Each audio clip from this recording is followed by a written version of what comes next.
Welcome to the new video guys. Sorry मैं कुछ ज़्यादा ही लेट हो गया।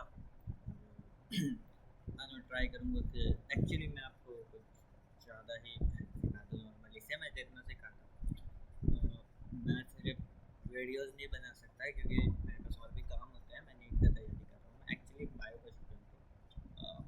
टेक की चीज़ें तो मुझे पसंद है इसलिए मैं करता हूँ, वरना मैं नॉर्मली तो बायो का स्टूडेंट हूँ। सो आज क्या हम लोग पढ़ने वाले हैं? आज हम लोग टोटली एक नई ही चीज़ के बारे में पढ़ने वाले हैं जिसको कहते हैं टैब्स। ठीक है, तो हम लोग हर एक एलिमेंट के बारे में पढ़ेंगे। जो ऑटोमा एलिमेंट के बारे में हम लोगों ने पीछे 2 वीडियोस में जाना था। पहला वीडियो ऑटोमा का इंट्रोडक्शन वीडियो था जिसमें मैंने ऑटोमा के बारे में ऑलमोस्ट सब कुछ बताया था कि how automata works and everything. And next video में हमने इस एलिमेंट के बारे में बताया था जिसका नाम है क्लिक एलिमेंट। ये क्लिक एलिमेंट इसके बारे में बताया था। आज हम लोग इसके एक और एलिमेंट के बारे में पढ़ने वाले हैं जो एक्चुअली पूरा का पूरा एक ब्राउज़र के सेक्शन में आता है, जिसको कुछ टैब्स के टैब में है। मतलब इसमें 6 एलिमेंट के बारे में हम लोग एक वीडियो में पढ़ने वाले हैं। उसमें सबसे पहला एक्टिव टैब, जिसके बारे में मैंने आपको थोड़ी बहुत जानकारी दे ही दी थी, साथ में न्यू टैब के बारे में भी। ये 4 टैब आपके लिए बिल्कुल ही न्यू होंगे, पर अभी ज़्यादा न्यू नहीं होगा भाई। मैं हूँ ना, मैं समझा दूँगा। Let's start the active tab. भाई एक्टिव टैब के बारे में आप लोगों को पता ही होगा। आप लोग जैसे ही कोई भी एक वेबसाइट खोलते हैं ना, जैसे एक मैं बोलता हूँ गिटहब, आप लोग एक जैसे कोई भी एक वेबसाइट यहाँ पे ओपन कर रहे हैं ऊपर में, और वो वेबसाइट आप लोगों का क्या होता है ना, एक्टिव पे आ जाता है। वो आपके एक्टिव के सेक्शन में आ जाता है कि आपके ब्राउज़र पे अभी कौन सा वेबसाइट एक्टिव है।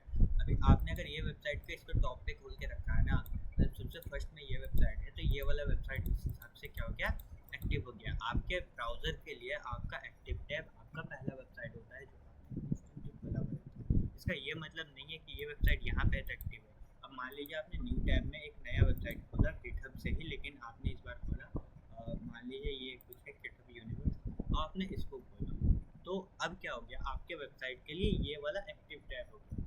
ये आपका ब्राउज़र इस वाले टैब को ज़्यादा प्रायोरिटी देगा पिछले वाले वेब टैब से, क्योंकि ये टैब आपने उसको जस्ट खोला है और ये टैब पहले से खुला हुआ है। और जैसे मैंने अभी इसमें क्लिक किया तो आपका ब्राउज़र इस टैब को ज़्यादा प्रायोरिटी देने लगा। तो यही है एक्टिव टैब। एक्टिव टैब ऐसे काम करता है कि आपके ब्राउज़र में जो टैब एक्चुअली इस टाइम पे एक्टिव रहता है वो उस टैब के ऊपर काम करता है। तो आप लोगों ने इसके बारे में समझ लिया होगा। इसमें कुछ ज़्यादा है नहीं बताने को, क्योंकि ना इसमें हम कुछ सेटिंग छेड़छाड़ कर सकते हैं ना ही कुछ कर सकते हैं। उसके बाद आता है ये न्यू टैब। न्यू टैब के बारे में भी आपको मैंने थोड़ा सा ये जानकारी दे ही रखा होगा ऑलमोस्ट। न्यू टैब कैसे काम करता है वगैरह मैंने आपको थोड़ा बहुत तो बताया ही होगा, पर मैं वापस बता देता हूँ एक्चुअली। तो ये न्यू टैब में ये एडिट बटन होता है जो ऑलमोस्ट हर एलिमेंट में एडिट बटन होता है। इसमें देखो ये डिस्क्रिप्शन होता है, इसका मेनली कुछ काम नहीं होता।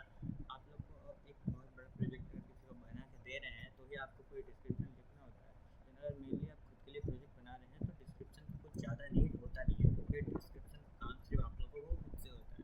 तो आप लोग दूसरों को डिस्क्रिप्शन देंगे इसका कुछ मतलब नहीं बनता है। बट मान लीजिए मैं अभी आपके लिए दे ही देता हूँ। न्यू टैब का काम हो गया कि आप लोग एक नया टैब खोलेंगे, तो मैं इसका नाम रख देता हूँ टैब ओपनिंग। ठीक है, क्या लिख रहा हूँ भाई मैं, स्पेलिंग गलत हो रहा है क्या, whatever भाई, जाने दो। उसके बाद ये न्यू टैब आता है। न्यू टैब में आपको एक यूआरएल पुट करना होता है जो वो जाके उस एक्टिव टैब में खोलेगा, या फिर वो बिना एक्टिव टैब के भी खोल सकता है। लेकिन अगर आप लोग चाहें तो एक नई टैब के लिए खोल सकते हैं, लेकिन एक्टिव टैब के बिना भी न्यू टैब चल जाएगा। अगर आप लोग बिना एक्टिव टैब यूज़ करें न्यू टैब चलाना चाहें तो चल जाएगा। लेकिन अगर आप लोग को एक चीज़ ध्यान रखना है, आप लोग कोई भी स्क्रिप्ट बनाते हैं उसमें आपका सबसे पहला एलिमेंट इन दोनों में से एक ही होना चाहिए। या तो ये एक्टिव टैग या तो ये न्यू टैग, इन दोनों में से एक होना ही चाहिए, वरना आपका कोई भी वर्क फ्लो रन नहीं करेगा। आप लोग को इस चीज़ का ध्यान रखना है। उसके बाद ये न्यू टैब जैसे ही आता है टैब ओपनिंग, इसका क्या काम होता है कि ये आपके एक यूआरएल को आपके उसमें खोलता है। ठीक है, मतलब एक यूआरएल जो आप उसमें पुट करते हैं वो या तो उस न्यू टैब में खोलता है या तो आपका जो एक्टिव टैब है उसको बदल के नया टैब खोलता है, जिसमें इसका नाम है गिटहब। मैंने इसके बारे में भी पहले वीडियो में थोड़ा सा बताया ही था। अगर आप लोग को समझ में नहीं आया हो तो आप लोग उसको भी देख सकते हैं। अगर आप लोगों ने उसको देखा है तो आपको ये समझना ज़्यादा ईजी होगा। एंड ये देखिए कि गिटहब.com ये मैंने इसमें डाला। अब क्या करेगा ना, ये हमारा वर्कफ्लो क्या करेगा, ये जाके वेबसाइट में एक नया वेबसाइट खोल देगा गिटहब.com। और मुझे पता नहीं क्या हुआ, यहाँ से आप लोग लॉग्स चेक कर सकते हैं कि आपका रन होने के बाद क्या हुआ था। आप लोग जैसे कि देख सकते हैं न्यू टैब गिटहब.com is a invalid URL. URL भी करेक्ट डालें। आप लोगों को लॉग चेक करते रहना पड़ेगा, आप लोग कुछ भी यूज़ कर रहे हो। पता नहीं भाई, मैंने HTTPS नहीं डाला था इसलिए पता नहीं, ये थोड़ा सा प्रोटोकॉल ज़्यादा फॉलो करता है नॉर्मल से। तो मैंने अब HTTPS डाल दिया। अब देखिए इसने एक नया वेबसाइट खोल दिया न्यू टैब, जो न्यू टैब का एक्चुअल काम है। लेकिन अगर मान लीजिए कि अभी मुझे क्या करना है, इस गिटहब यूनिवर्स वाला वेबसाइट है, मुझे इसमें खोलना है github.com, इसको एक्सचेंज करके। तो मैं क्या करूँगा, तो मैं यहाँ पे करूँगा अपडेट प्रीवियसली ओपन टैब। तो क्या करेगा कि आप खुला हुआ वेबसाइट को अपडेट करेगा और आपने जो नया यूआरएल डाला है वो उसको खोलेगा। इसका ये काम है। अब wait until tab is loaded. अब मान लीजिए आप लोगों ने न्यू टैब के आगे कुछ नया मतलब डाला है, कोई एलिमेंट डाला है।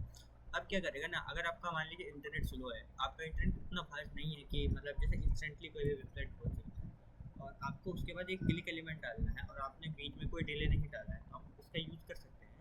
आप इसका यूज़ कर सकते हैं कि वो पूरा जो है ये पहले वेट करता है उस वेबसाइट के टोटली लोड हो जाने का, एंड देन वो नेक्स्ट एलिमेंट पे स्विच करता है, वरना वो नेक्स्ट एलिमेंट पे स्विच नहीं करता है। ठीक है, तो web entry tab is loaded, इसका ये काम होता है। ठीक है, मैंने उसको आपके लिए डिलीवर कर दिया। यूज़र एजेंट का काम क्या होता है, ये आपके वेबसाइट पे ना एक नया एजेंट्स बिल्ड करता है। जैसे आप एक फ़ोन के लिए अगर आप वेबसाइट बना रहे हैं और आपको काम लैपटॉप पे ही करना है, या फिर आपको काम आपके पीसी पे या टैबलेट पे या आपके लिनक्स पे किस पे भी करना है, और आप लोगों को फ़ोन के लिए एक वेबसाइट पे वर्कफ्लो बनाना है जो एक फ़ोन पे काम करेगा किसी तरीके से, या कोई ऐसा वेबसाइट है जो थोड़ा सा छोटा होता है बड़ा होता है, उस हिसाब से आपको काम करेगा। तो आप लोग उसके लिए यूज़र एजेंट यूज़ कर सकते हो, जिसका मैं अभी आप लोग को नहीं बता सकता। ये थोड़ा सा ईजी नहीं है आप लोग को समझाने के लिए। ये टैब जूम आप इसका यूज़ कर सकते हो, अगर टैब का जूम ये करने के लिए, या तो वो जूम होगा, जूम इन होगा या जूम आउट होगा। ऐड टू टैब ग्रुप, इसका क्या मतलब होता है मैं आपको एक बार दिखा देता हूँ। तो ये रहा मेरा एक वेबसाइट। ठीक, मैंने यहाँ पे इन दोनों वेबसाइट को खोल रखा है। मैं इन दोनों को जैसे ग्रुप करना होगा ना, तो मैं इस पर प्रेस करूँगा एंड मैं इसको क्या करूँगा, add tab to new group. अब देखिए न्यू ग्रुप का मैंने एक नाम दे दिया कुछ भी। अब मैं इस वेबसाइट को भी इस ग्रुप के अंदर ला सकता हूँ, इसे करके add tab to existing group, ऐसे कुछ होता है यहाँ पे। नहीं सॉरी, ये दोनों टैब एक्चुअली एक ही ग्रुप में आ गए हैं। ऐसे ही उसके बाद देखिए आपने इस टैब में खोलिएगा ना, जैसे यहाँ पे देखिए एक ग्रुप यहाँ पे शो गया। मैं इस पे जैसे क्लिक करूँगा ना, इस ग्रुप में सेव जितने भी टैब्स हैं वो एक साथ खुल जाएंगे, तो आप लोग इसका यूज़ कर सकते हो। पर मैं एक्चुअली इसका कोई यूज़ समझता नहीं, ये किसी काम का है नहीं मुझे। हाँ, अगर आप लोग कोई ऐसा प्रोजेक्ट पे काम कर रहे हैं जिसमें कुछ 4 या 5 वेबसाइट एक साथ खोलना है बिना किसी यूज़ के, तो शायद आप लोग इसका यूज़ कर सकते हो। मुझे तो इसका यूज़ उतना काम का लगता है। टैब ओपनिंग, अभी आप लोगों ने न्यू टैब समझ ही लिया होगा। अब न्यू टैब एक्चुअली बहुत तरीके से काम आता है। अगर हम लोगों ने एक्टिव टैब नहीं यूज़ करना है ना, तो हम लोग उसके लिए भी डायरेक्टली न्यू टैब यूज़ कर सकते हैं। और अगर आप लोग याद रखिएगा, अगर आप लोगों ने एक्टिव टैब नहीं यूज़ किया है ना, तो आप लोग अपडेट प्रीवियसली ओपन टैब इसका यूज़ होगा, सोच समझ के कीजिएगा, वरना आपका वो किसी भी टैब में खोल देगा। थोड़ा सा ऑटोमेटिक ग्लिच है, आई डोंट नो वो लोग अगर फिक्स करें। ये स्विच टैब, अभी ये स्विच टैब का काम क्या होता है मान लीजिए आपने 4 या 5 वेबसाइट खोल दिया है न्यू टैब से। आपने 4 या 5 वेबसाइट खोला न्यू टैब लगा के, 5 वेबसाइट आपने खोल दिया, हर वेबसाइट पर काम करना, तो उसके लिए काम आता है कि स्विच। स्विच टैब का काम क्या होता है, या तो आप इसमें ना अलग अलग चीज़ों से कर सकते हैं। टैब स्विच का काम होता है एक टैब से दूसरे टैब में स्विच करना। आप लोग समझ तो गए ही होंगे ना। तो अभी मान लीजिए हम लोग उसका एक एग्जाम्पल देते हैं आपको।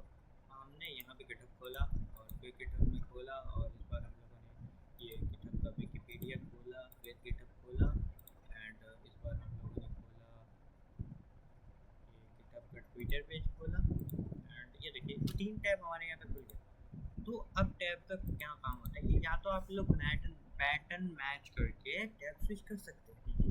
मान लीजिए एक वेबसाइट है, आप लोगों ने मैच पैटर्न किया, तो अगर उस वेबसाइट के अंदर इंस्टाग्राम लिखा हुआ है, गिटहब लिखा हुआ है, तो वो उस टैब में स्विच हो जाएगा, वो चाहे इस लाइन में कहीं भी रहे। जैसे इस लाइन में है गिटहब गिटहब गिटहब, अगर आप लोगों ने ऐसा किया कि अगर उसमें विकिपीडिया लिखा हुआ है तो वही उस वेबसाइट पर स्विच करेगा, उसको फ़र्क नहीं पड़ता ऑटोमेटिक ये विकिपीडिया यहाँ पे है यहाँ पे है, वो स्विच कर जाएगा उसके ऊपर। ठीक है, पर अगर आप लोगों ने क्या किया, ये नहीं करके टैब टाइटल पे किया, तो क्या करें, टैब का टाइटल अगर आप लोगों को टाइटल सेट करना होगा, जैसे इसका टाइटल देखें GitHub Wikipedia, GitHub add GitHub x, आप लोग देख सकते हैं GitHub build and ship software.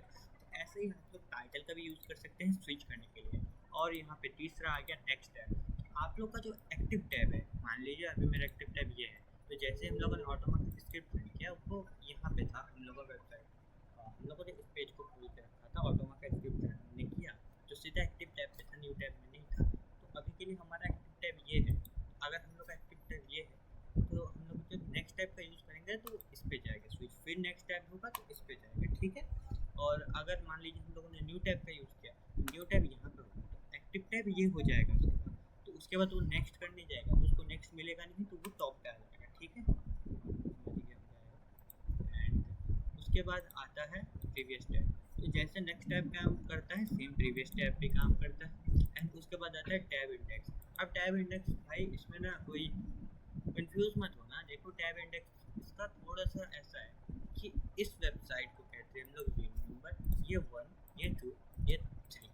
तो अगर हम लोगों ने 0 पे किया तो अगर ये फ़र्क नहीं पड़ता कि आप लोगों ने स्क्रिप्ट कहाँ से रन किया, अगर आप लोगों ने टैब इंडेक्स यूज़ किया और टैब इंडेक्स को 0 पे रखा तो पहले सीधा वो कहीं पे भी रहे वो स्विच होकर नंबर पहला वाला वेबसाइट पर आ जाएगा जिसका टैब इंडेक्स 0 है, यानी ये इस वाले वेबसाइट पर आ जाएगा, ठीक है। और tab index 1, tab index 2, tab index 3।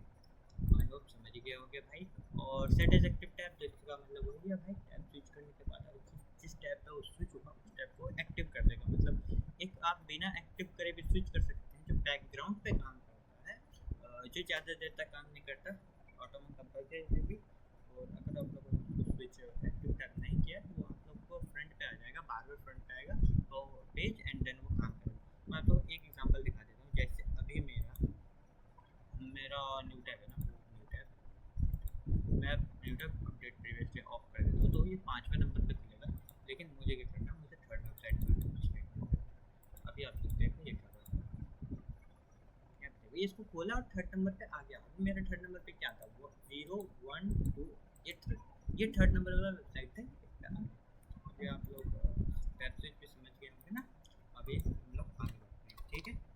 Switch tab अब क्या होता है, क्लोज टैब या विंडो वाला अभी मत दिमाग लगाओ भाई, वो थोड़ा आप लोग समझ गए होंगे। वो जिस वाले टैब पे होगा उस वाले टैब को वो लिटरली बंद कर देता है, कट कर देता है, इतना से इसका काम है भाई। इसमें ज़्यादा कुछ है नहीं बताने को जो मैं आपको बताने बैठूँगा। और क्लोज एक्टिव टैब इतना आप लोग समझते होंगे, टैब एक्टिव होगा वो उसको भी क्लोज कर देगा। और टैब या फिर हम विंडो कर सकते हैं जो एक्चुअली आपका ये पूरा का पूरा ये विंडो जो है यहाँ से कट करके उसको बंद कर देगा, ठीक है। समझिए क्या होगा। अब नेक्स्ट है रिलोड टैब। इसका भी काम सिंपल है, ये बस आपके टैब को रिलोड करता है। हम लोग इसमें कुछ एडिट नहीं कर सकते, कुछ नहीं कर सकते। गेट टैब यूआरएल, ये थोड़ा सा आपका पॉइंट है, मैं आपको इसको समझा देता हूँ, ठीक है। गेट टैब यूआरएल कैसे काम करता है, तो मैं अभी के लिए इनको हटा देता हूँ। न्यू टैब इसको रखते हैं। गेट टैब यूआरएल कैसे काम करता है, सबसे पहले मान लीजिए एक एक्टिव टैब है जहाँ पे हम लोगों ने वेबसाइट रन किया, और हम लोगों ने क्या किया कि उस वेबसाइट जैसे वो वेबसाइट रन हुआ ना, तो हम लोग को क्या चाहिए कि उसका यूआरएल कॉपी हो जाए, हम लोग उसको कहीं सेव कर लें या फिर उस यूआरएल का यूज़ करके हम लोग नया यूआरएल करें। जैसे कि अगर आप लोग कोई भी एक स्क्रिप्ट रन कर रहे हो और वो स्क्रिप्ट बहुत देर तक रन हो रही है आपके वेबसाइट पे, आपके ब्राउज़र पे, तो कुछ देर बाद क्या होता है, आपका ब्राउज़र लिटिल बिट स्लो हो जाता है। तो अगर हम लोग क्या करते हैं ना, जैसे ये वेबसाइट बहुत टाइम तक रन हो रहा है तो ये स्लो हो जाएगा, ठीक है। तो उसके लिए आप लोग क्या कीजिएगा, या तो आप लोग रिलोड कीजिएगा, भाई बहुत बार रिलोड किया मैंने, 10 बार रिलोड किया, 20 बार रिलोड हो गया, अब तो भाई एक बार क्या करना पड़ेगा, बहुत जरूरी है। चलो भाई इसको बंद करते हैं, बंद करके वापस खोल लेते हैं, ठीक है। हम लोगों ने इसको बंद किया, अब बंद करने के बाद हम लोगों ने क्या किया ना, गिटहब करके वापस इसको खोल दिया, गिटहब को हम लोगों ने वापस खोल दिया, ठीक है। तो इसी चीज़ को सिंप्लीफाई करता है ये गेट टैब यूआरएल। ये क्या करता है, अब आप लोग बार बार टैब यूआरएल तो नहीं ना डालोगे न्यू टैब के अंदर।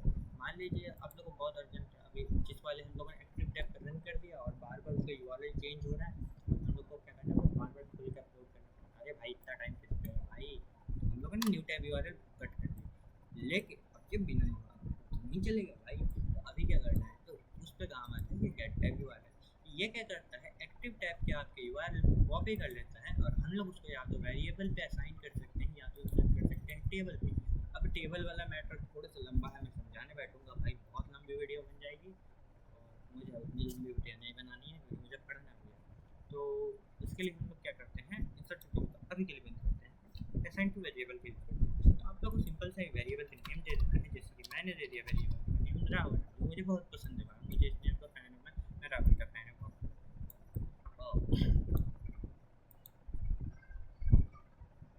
रावण की बहुत ही अच्छी लाइन थी, पता नहीं मैं क्या लाइन थी, मैं बहुत जल्दी भूल जाता हूँ मैं सच में ऐसा हूँ, मैं चीज़ों को बहुत जल्दी भूलता हूँ। हाँ, तो उसकी एक बहुत बढ़िया लाइन थी कि even the sky falls in my head I will never kneel, मतलब अगर मेरे ऊपर स्काई भी गिर जाए ना तो मैं किसी के सामने झुकूंगा नहीं। अरे मुझे उसकी ये लाइन बहुत पसंद है भाई, बहुत बड़ा fan है उसका। तो हम लोगों ने भाई टैब का यूआरएल ले लिया, कॉपी कर लिया, अब न्यू टैब के अंदर इस यूआरएल को पेस्ट कैसे किया जाए। अभी आप लोगों ने क्या किया ना, उसको असाइन टू वेरिएबल किया। अब वेरिएबल क्या होता है ना कि डेटा को स्टोर करके रखता है आपके, वो वेरिएबल के अंदर जाके स्टोर हो रहा है। जो डेटा आपने कॉपी किया, ठीक है, जैसे मैं आपने उस टैब का यूआरएल कॉपी किया, तो कॉपी हुआ यूआरएल क्या हुआ ना, वेरिएबल के अंदर स्टोर हो गया। अब हम लोगों को स्टोर हुए वेरिएबल को यूज़ करना है यहाँ पे। उसके लिए हम लोग एक ये यूज़ करते हैं, वेरिएबल्स एड। हम लोगों ने जो उस वेरिएबल को बनाया, मतलब वहाँ पे जो वेरिएबल के अंदर उस डेटा को स्टोर किया, अब उस स्टोर हुए डेटा को यहाँ पे कॉल करना है, तो उसको लिए हम लोग ना उसको एक मतलब सिंबल दे रहे हैं, या उसको मतलब एक क्या कह सकते हैं ना, उसको एक स्ट्रक्चर दे रहे हैं कि अब तू यहाँ पे आके पेस्ट हो। अब वो वेरिएबल और स्टोर हुआ है ना, तो उसको पता नहीं है ना अब कब बाहर आना है। तो हम लोगों ने मान लीजिए एक पॉइंट सेट किया कि भाई तू उस वेरिएबल को लेके यहाँ आएगा और उसके बाद तू यहाँ पे उस डेटा को पेस्ट कर देगा, ठीक है।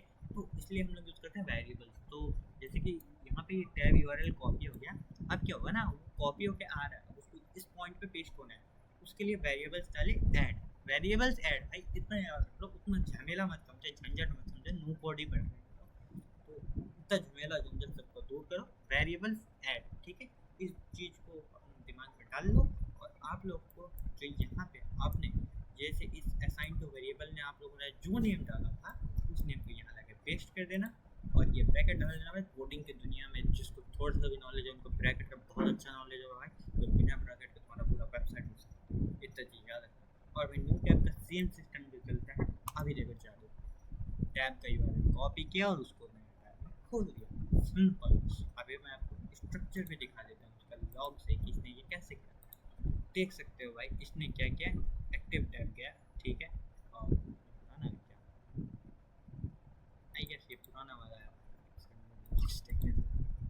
ये पुराना है 6 मिनट पहले का, पता नहीं नया वाला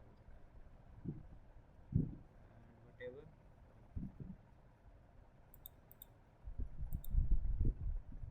इसका टैब हो नहीं रहा है, मैं दोबारा देखता हूँ कितनी हुआ।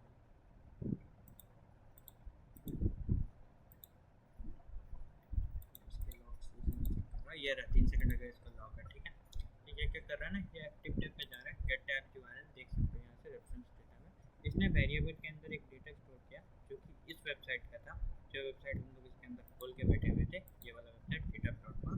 इस वेबसाइट का इसने यूआरएल कॉपी कर लिया यहाँ पे, और उसने एक्टिव टैब का यूआरएल कॉपी किया, क्योंकि मैंने वहाँ पे उससे पहले एक्टिव टैब लगा रखा था। उसने क्या किया ना, एक्टिव टैब पे वो गया, एक्टिव टैब का यूआरएल क्या था, www.github.com। उसने उसको कॉपी किया, कॉपी करके वेरिएबल के अंदर सेव कर लिया। कॉपी नहीं कह सकते, उसने ना उस मतलब उसको एक हिसाब से ना अपने अंदर स्टोर किया कि उस यूआरएल में रखा क्या था। उसके बाद वो गया न्यू टैब पे, न्यू टैब में क्या है ना, वेरिएबल का डेटा एक्टिव टैब का previous block data, previous block में क्या डेटा था ना, उस डेटा को आया और यहाँ पे रिप्लेस कर लिया। देखो रिप्लेस वैल्यू क्या किया ना, वेरिएबल से ऐड रावण, ये मेरा वैल्यू था, ठीक, मैंने उस न्यू टैब के अंदर डाला था, लेकिन वेरिएबल का एक्चुअल वैल्यू क्या था जो वहाँ से सेव हो गया www.github.com, तो उसने उसको रिप्लेस किया और बस न्यू टैब खोल दिया। तो आई होप भाई समझ ही गए होंगे, इतना बड़ा वीडियो मैंने डाल दिया, सॉरी वापस, बहुत लंबा टाइम चलिए 8 दिन, मैंने सोचा था कि 8 दिन में तो कंप्लीट ही हो जाएंगे, लेकिन एक्चुअली भाई ये पॉसिबल नहीं है ना, मेरे पास और भी काम होता है, मुझे खुद का पढ़ाई करना होता है, मैं लगभग अपने दिन के 7 से 8 घंटे लाइब्रेरी में काटता हूँ, पढ़ाई लिखाई तो ज़्यादा इम्पोर्टेंट है। हाँ मैं ट्राई करता हूँ कि सब कुछ जल्दी निपटा दूँ।